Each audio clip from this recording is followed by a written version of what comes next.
Comment survivre à une panne totale quand le réseau est mort, tes voisins paniquant, et chaque mythe de survie que tu as entendu est sur le point de te tuer.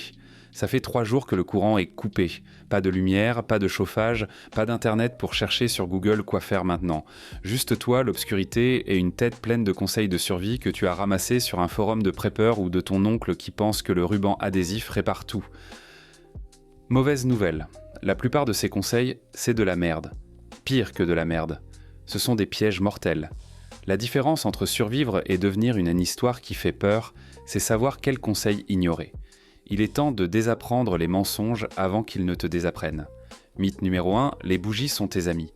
Bien sûr, elles sont confortables, romantiques même, jusqu'à ce que tu t'endormes et que tu te réveilles avec ton appartement qui fait sa meilleure imitation d'un enterrement viking.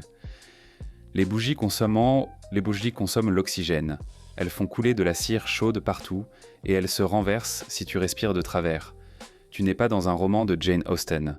Tu es dans une panne totale. Tu as besoin de lumière qui ne veut pas te tuer. Alors prends de l'huile de cuisine. Végétale, d'olive, peu importe ce que tu as au fond de ton placard. Trouve un petit pot en verre et remplis-le à moitié. Prends une bande de coton, d'un vieux t-shirt, un lacet de chaussures, même une mèche de tampon si tu es désespéré, et trempe-la dans l'huile. Laisse-la s'imprégner complètement. Accroche-la sur le bord du pot pour qu'une extrémité reste dans l'huile et l'autre pende dehors. Allume l'extrémité exposée. Félicitations. Tu viens de créer une lampe à huile. Elle brûle pendant des heures. Elle ne se renversera pas facilement et elle ne transformera pas ton studio en crématorium. L'huile alimente la flamme par action capillaire, la même physique qui permet aux arbres de boire. La science se fout de savoir si le monde est fini. Mythe 2, bois de la neige, c'est juste de l'eau gelée. Faux. C'est de l'hypothermie gelée avec un soupçon de regret. Manger de la neige abaisse ta température corporelle. Ton corps doit brûler des calories précieuses juste pour la faire fondre dans ton estomac. Des calories que tu n'as pas. Tu n'es pas un ours polaire. Tu es un humain qui survit avec des crackers rassis depuis 2 jours. Trouve un récipient en métal, peu importe lequel. Une boîte de soupe, une vieille casserole, un enjoliveur si tu te sens créatif. Remplis-le de neige. Tiens-le au-dessus de ta nouvelle lampe à huile ou n'importe quelle source de chaleur que tu as. Laisse fondre. Bois l'eau seulement quand elle est liquide et tiède. Ton corps dira merci. Ta température centrale reste stable. Bonus. Si tu es près d'une zone contaminée, fais-la bouillir d'abord. La chaleur tue la plupart des pathogènes, pas les radiations. Rien ne tue les radiations sauf le temps. Mais ça tuera les bactéries et les virus qui te feront souhaiter que la panne soit ton seul problème. Mythe 3. Reste à l'intérieur, conserve ton énergie, attends de l'aide. L'aide ne vient pas, ou elle vient lentement, ou elle vient pour quelqu'un d'autre d'abord. Rester à l'intérieur semble intelligent jusqu'à ce que tu réalises que ton appartement est maintenant un congélateur et que tu es la glace. L'isolation fonctionne dans les 2 sens. Elle garde la chaleur à l'intérieur, mais s'il n'y a pas de chaleur à garder, tu es juste scellé dans une boîte froide. Tu dois bouger. Crée un nid de survie dans la plus petite pièce que tu as. Une salle de bain, un placard, un espace plus petit signifie moins de volume d'air à chauffer avec ton propre corps. Empile des couvertures, des manteaux, des serviettes, n'importe quoi en tissu. Couvre le sol d'abord. Le froid monte d'en bas. Puis les murs si tu peux. Bouche les espaces sous les portes avec des vêtements roulés. Tu construis un fort burrito humain. Entre dedans. Ta propre chaleur corporelle réchauffera lentement l'espace minuscule. Tu es un four à 37 degrés. Utilise-le. Et si tu as d'autres personnes, blottissez-vous ensemble, partagez la chaleur corporelle. Oui, c'est gênant. Oui, c'est la survie. Ta fierté ne génère pas d'unité thermique britannique. Mythe 4, les lampes torches sont essentielles, accumulent les piles meurent, les lampes torches cassent. Tu en fais tomber une dans le noir, elle roule sous le canapé, et maintenant tu rampes comme une taupe aveugle. Tu as besoin de lumière qui ne dépend pas d'une chaîne d'approvisionnement qui s'est effondrée il y a 3 jours.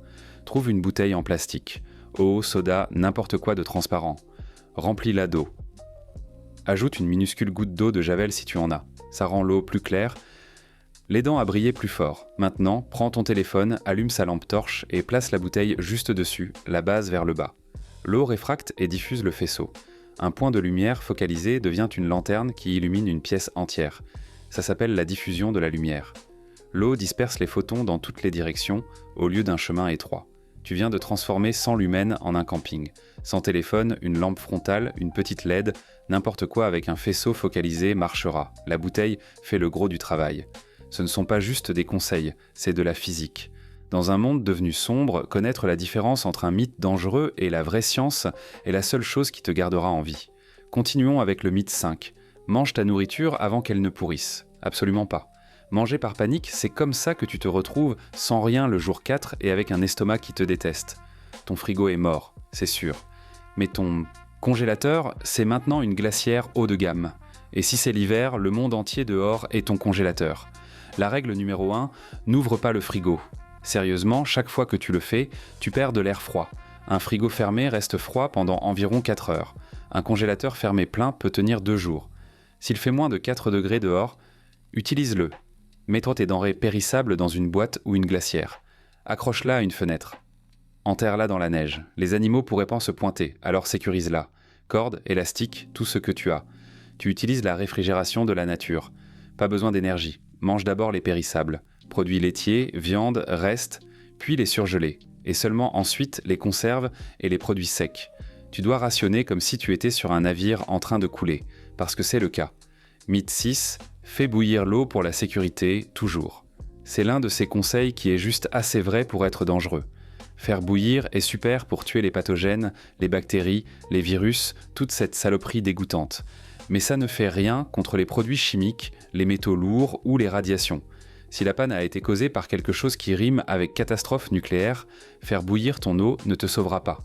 Tu fais juste du poison chaud. Alors que fais-tu si tu suspectes une contamination ? Tu la distilles. Trouve 2 récipients, un pour l'eau sale, un pour la propre.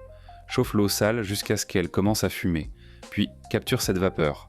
Utilise un couvercle, un tissu, n'importe quoi, et incline-le vers le récipient propre. La vapeur se condensera, redevenant de l'eau pure. Toutes les impuretés restent derrière.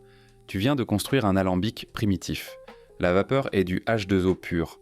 Tout le reste, le sel, le plomb, le césium-137, tout reste dans la casserole d'origine. Tu bois l'eau condensée, la science gagne encore. Et ça nous amène au mythe 7. Le feu est la priorité numéro 1 de survie. Le feu est génial jusqu'à ce qu'il ne le soit plus. La fumée révèle ta position. Elle consomme l'oxygène dans les espaces fermés. Elle attire l'attention et pas toujours du bon genre. Et si tu ne sais pas ce que tu fais, tu brûleras le seul abri que tu as. Tes priorités doivent être dans cet ordre. Abri, puis eau, puis feu, puis nourriture. L'abri te garde en vie ce soir. L'eau te garde en vie demain. Le feu est un confort, c'est sûr, mais tu peux survivre des jours sans lui. Les humains l'ont fait pendant des millénaires. Tu peux le faire pendant une semaine. Si tu as besoin de feu, garde-le petit. Utilise un récipient en métal pour le contenir. Une boîte de soupe marche, brûle du papier, du carton, du bois sec et garde-le ventilé. Ouvre une fenêtre juste un peu. Le monoxyde de carbone est invisible et te tuera silencieusement pendant que tu dors. Tu ne te réveilleras simplement pas. Confortable. Alors voici la vérité que personne ne te dit jamais. La survie ne concerne pas l'équipement. Ce n'est pas le sac d'évacuation coûteux ou le bunker secret. Ce sont tes décisions. Tous ces mythes, ce sont juste des raccourcis. Ils sonnent bien jusqu'à ce qu'ils te tuent. Tu n'as pas besoin d'une forteresse. Tu as besoin d'un cerveau qui fonctionne vraiment sous pression. Et la volonté de faire des choses qui semblent bizarres ou inconfortables, ou même un peu dégueulasses. Regarde, la panne va se terminer de l'une de 2 façons. Soit les lumières se rallument, soit tu t'adaptes si bien que tu t'en fous qu'elles soient éteintes. De toute façon, tu respires encore. Et c'est ça la victoire. Pas d'électricité, pas de problème. C'est juste de la physique, des ordures et la volonté de survivre plus longtemps que l'obscurité. Et si tu veux plus d'histoires, comme celle-ci, des histoires qui te garderont en vie quand tout s'effondrera, abonne-toi. Parce que dans l'obscurité, chaque morceau de vraie connaissance est la différence entre voir un autre lever de soleil ou devenir une autre statistique oubliée.